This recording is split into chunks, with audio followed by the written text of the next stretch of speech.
Saya bukanlah orang yang tidak percaya mujizat terjadi. Ada orang yang bertanya sama saya, apakah kamu tidak percaya bahwa mujizat itu bisa terjadi?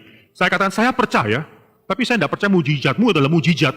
Saudara, dalam pemikiran saya, saudara, semua mujizat belum tentu bisa kita buktikan atau kita jelaskan bagaimana itu terjadi. Namanya juga mujizat, saudara. Tidak ada yang namanya hukum alam bisa mungkin menjelaskan. Tapi saya katakan, banyak sekali saya katakan, ketika mujizat sudah terjadi, pasti bisa diverifikasi. Coba cari dalam seluruh Alkitab, mujizat apa yang terjadi yang nggak bisa diverifikasi, saudara.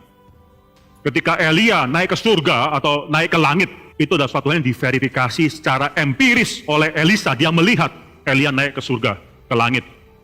Ketika Tuhan merubah air menjadi anggur, kita tidak bisa menjelaskan bagaimana cara itu terjadi, air bisa menjadi anggur. Tapi ketika mujizat sudah terjadi, saudara, pasti bisa diverifikasi.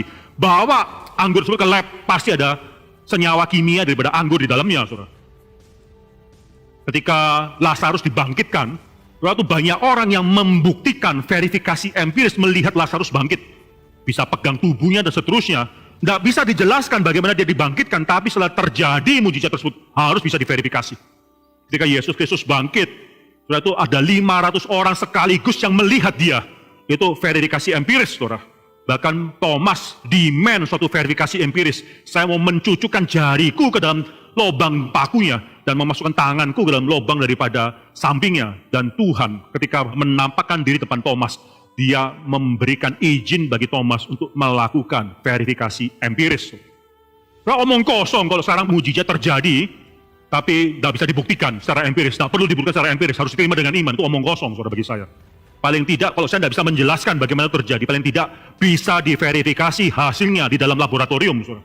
Kalau kita tidak jadi orang Kristen yang mendikotomikan iman dan ilmu pengetahuan, itu bodoh sekali. Saya percaya ilmu pengetahuan juga adalah sesuatu yang Tuhan berikan pada kita, supaya kita bisa beriman lebih kepada Dia. Tidak harus dipertentangkan, tidak harus dibuat dikotomi, saudara. Saya banyak kesal, saudara, dengan orang-orang yang terlalu gampang menerima perkataan mujizat dan seterusnya. Bahkan sekarang ketika transubstantiation, ketika suatu perjamuan kudus, mereka mengatakan bahwa substansi daripada roti sudah berubah menjadi daging. Saya tidak bisa menjelaskan hal tersebut, tapi kalau itu terjadi, ya bawa saja rotinya ke lab, buktikan ada substansi daging, konsubstansi dan seterusnya. Benar kalau ada physical presence dari tubuh Kristus dan darah Kristus, buktikan di dalam laboratorium, itu ada. Kalau enggak, saudara-saudara sedang mempermainkan iman daripada orang, saudara. Di sini, saudara, saya bukannya tidak percaya mujizat terjadi.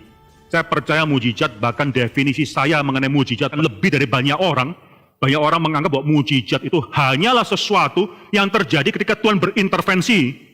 Saudara, kalau Tuhan berintervensi adalah definisi dari mujizat, segala sesuatu dalam hidup kita, Tuhan itu berintervensi.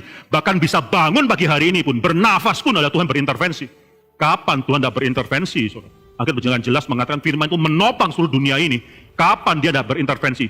Hal yang paling reguler, yang paling sepele pun adalah intervensi daripada Tuhan. Itu adalah mujizat, miraculous bagi saya, saudara.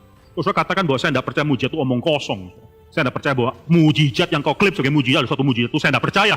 Kalau benar terjadi, penyembuhan terjadi, buktikan secara medis sebelum mujizat dilakukan. Orang itu memang ada kesulitan atau penyakit medis, dibuktikan secara medis. Setelah mujizat itu dijadikan atau kesembuhan dilakukan, buktikan benar-benar sembuh secara medis. Siapa yang berani menerima tantangan ini?